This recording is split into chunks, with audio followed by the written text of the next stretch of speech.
If you're a little older and still spend time online, you may sometimes feel that society and culture were better in the past. The internet seems full of cheap gimmicks and petty, vulgar chatter. People talk about hustle, bride price, cheating, and all kinds of cynical little topics. Even mainstream media sometimes feels less serious than it used to. And when you go back and watch old TV dramas like Dream of the Red Chamber, or Romance of the Three Kingdoms, it's easy to think, this generation of viewers just isn't as good as before. Chinese cultural standards must be declining. Offline, many people also look back fondly on the 1980s and 1990s. Back then, if you worked in a state-owned enterprise, the job was stable, not too exhausting, and there was plenty of leisure and social life. University graduates could apparently find good jobs easily, and people were said to have much higher quality. But here's the problem. Even if you truly lived through those years, that nostalgia is still an illusion. In the early 1980s, China's urbanization rate was only about 20%. By 1990, the gross enrollment rate in higher education was only around 3%. Today, urbanization is around 67%, and college enrollment is over 60%. The happy workers and proud university students in your memory were never the majority. They were a tiny slice of society. Most people lived in the countryside. Most people were poor. Most people were not cultural consumers, and certainly not the main characters of the story. Their complaints were barely visible to you. The reason today's culture feels more vulgar is that those previously silent people are now online. They are part of the audience. They are the target of algorithms and advertising. They are helping shape what culture becomes. Chinese culture has not necessarily degraded. It has expanded. The elite groups living in the best 20% of neighborhoods, or the top 3% in education, may still live well. Their tastes may even be more refined than before. But their cultural presence is now diluted. There is no reason to make a TV drama for such a small slice of society. What people miss is not the average China of the past. They miss a highly filtered China. Their impression was never built from the whole population. It was built from the people who made it to the table. In the past, a small number of urban elites stood in for the entire country. Today, what shapes your view is a much broader, more ordinary population, amplified by platform algorithms. This mechanism is called selection bias. And in the real world, there are many traps like this. If you want to make accurate judgments, you need to understand them. Selection bias means the sample that reaches your attention does not represent reality with equal probability. You think you're observing the ocean, but in fact you're only looking at the fish caught in the net. And the net's mesh size, the place where it was cast, and the way it was pulled already determine what you will see. It's like standing outside an emergency room all day and concluding that everyone in the city is bleeding. Everything you saw was real. Nobody lied to you. But your worldview is still false. I once saw a short video of a woman who worked at a paternity testing center. After seeing so many cases, she concluded that men were the disadvantaged group. She may not have realized that most married couples never come in for paternity testing. Academics have identified more than a dozen kinds of selection bias. Here, let's group them into 4 broad categories. 1. Self-selection bias. Self-selection bias means the people who show up are the ones who already wanted to show up. Think of a party. The people who attend are the people who chose to attend. One classic version of this is what we might call the Facebook paradox. It feels like everyone on social media is living better than you. Jackson is scuba diving in the Maldives. Martin just bought a new car. Nielsen's daughter won a piano competition. Meanwhile, you're eating takeout and filling out forms at work. They're not lying. But people usually only show their best side. Posting on social media is already a selection process. The couple who just argued about their mortgage will not post. The worker who just got yelled at by their boss will not post. And neither will you, if you're having a miserable day. Social media is a highlight reel, not a random slice of life. If someone compares their real life to someone else's advertisement, they will inevitably feel discouraged. Research has found that, the more frequently people use Facebook, the more they tend to believe others are happier and doing better than they are. But when social media use is limited to under 30 minutes a day, loneliness and depression decline significantly. Reviews are another example. Why do movies, products, and restaurants often have a strange J-shaped distribution of ratings? A large spike at 5 stars. A second spike at 1 star. And very few 2s, 3s, or 4s. Because people are much more likely to speak up when they feel intense emotion. If something is just okay, there is no strong motivation to open the app, log in, type, and submit a review. More detailed research suggests there are actually two layers of self-selection here. First, only extreme experiences get reported. Second, people who choose to buy something are already more likely to feel positively about it. Platforms have tried everything to reduce this bias. Default positive ratings, only letting verified buyers review, reward points, reminders, and more. But the bias never fully disappears. The problem is not technical. Problem is motivation. Not everyone wants to speak, and the people who do speak are not average people. The same thing happens when you read international news and feel the world is in chaos. Or when you read social news and feel that human decency is collapsing. Or when you conclude that certain countries are dangerous and certain people are terrible. Usually, this is because only extreme events become news. Peaceful, ordinary, unremarkable life does not make headlines. Self-selection bias can keep people trapped in a mental environment surrounded by extremes. That easily leads to anxiety, depression, and emotional imbalance. Remember, social media is not life.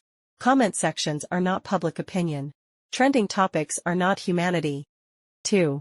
Survivorship bias. If self-selection bias means the interested people show up, survivorship bias means the people who didn't show up are invisible because they could not make it. This may be the most dangerous cognitive trap in business, because it teaches you the wrong lessons from success. If you only read the biographies of giant founders, you may conclude that success requires passion, risk-taking, rule-breaking, obsession, and total commitment. You may think the ideal path is to go all in very young. Bill Gates, Steve Jobs, Mark Zuckerberg, Sam Altman. They all dropped out or left university early. So the story becomes, success equals dropout plus full commitment. But what about the many equally young, equally ambitious people who also went all in and failed? They lost everything, got fired, went broke, and returned home. They are not in your field of vision. If you include the failures, you discover that most startups disappear halfway through. And among the fastest-growing companies, the average founder age is not 20-something at all. It is closer to 45. Their success came not from rebellion, but from accumulated experience. You cannot hear about a few people getting rich from lottery tickets and then decide that lottery tickets are a reliable wealth strategy. Success stories often confuse luck with causality. Investment funds are another major disaster zone for survivorship bias. A fund company shows you a chart of glorious historical returns and says, "Look how well we've performed." They may not be lying. But they cannot prove whether the success came from real skill or from simply being lucky on this one surviving fund. Because the failed funds are gone. They were merged, liquidated, or buried long before they could stand in front of you. Financial researchers have long known this. If you only study the surviving funds, you will systematically overestimate true performance. What you see is the championship trophy case. What you don't see is the graveyard behind the building. The same logic appears in miracle cures, fitness trends, and diets. You hear from the people who improve. You don't hear from the people who quit because nothing worked. Even in physical labor, people sometimes make the wrong inference. They notice that office workers are anxious, unhealthy, and stressed, while blue-collar workers seem strong and durable. So they conclude that physical labor must be better for health. But in reality, many unhealthy people simply cannot survive heavy manual work and have already dropped out of that world. Epidemiology even has a name for this. The healthy worker survivor effect. Nostalgia is also full of survivorship bias. Human memory tends to preserve the highlights and erase the difficulties. We remember the beautiful books, the warm neighborhoods, the political or cultural atmosphere we like. But if you could go back and look closely, people back then had the same worries we do now. They were just nostalgic for an even earlier time. You were younger then. Youth always makes the past look brighter. Your old problems were already solved, so they no longer felt like problems. The current ones are still unresolved. It is not necessarily that the world has declined. It is that time has already filtered the past for you. The third type is selection or sorting bias. The problem here is not what happens later. The problem is that the groups were never random to begin with. A classic example is the effect of elite schools. Many families sacrifice everything to buy into the best school district, shuttle their children to tutoring, music lessons, competitions, and special programs, all for the chance to enter top middle schools, top universities, or Ivy League institutions. The belief is that elite schools create elite people. But that view often ignores basic scientific testing. Students are not randomly assigned to schools. The ones who get in have already passed a very tough selection process. They are already more likely to be intelligent, hardworking, and well supported by family resources. So does the school create the talent, or does it simply receive it?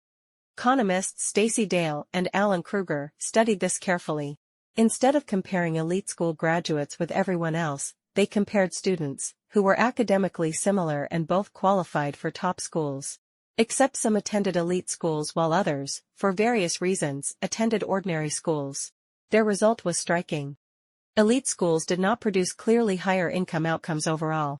For long-term returns, the elite school advantage shrank close to zero. The main exception was for students from disadvantaged backgrounds, especially those from minority families or households with low parental education.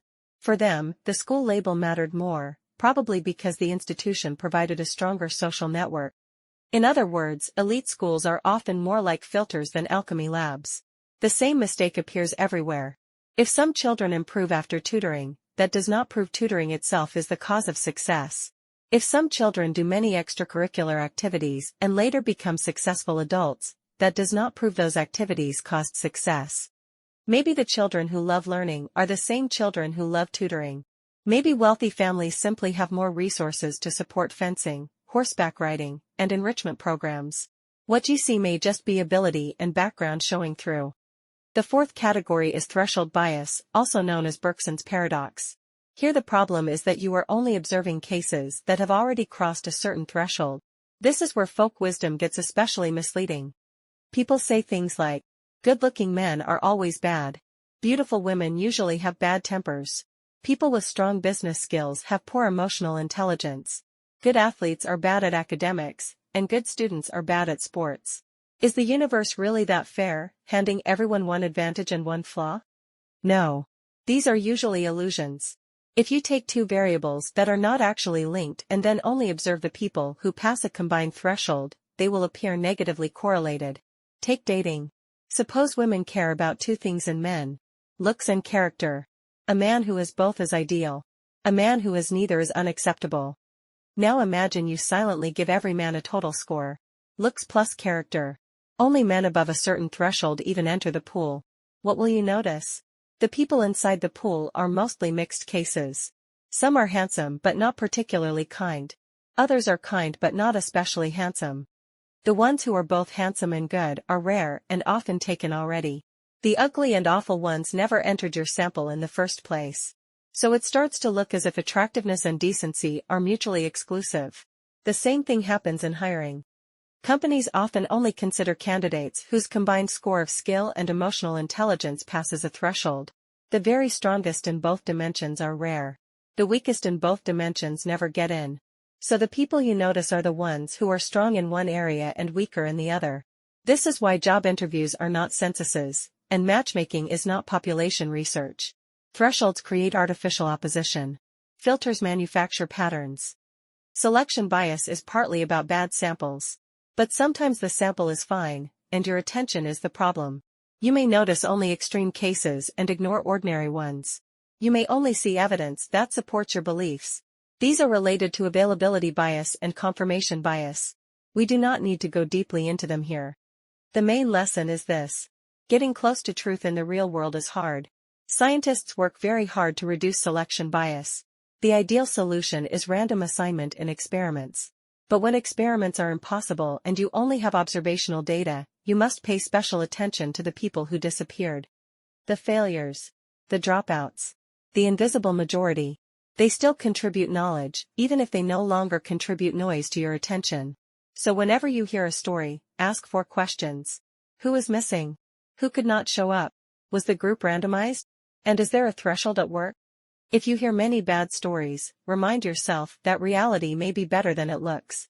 And if your own everyday experience seems certain, remember how easily human beings fall into bias. What you see is not always the world. Sometimes it is only the part of the world that made it through the filter. That's it for today's content. Thank you for watching, and I'll see you in the next video.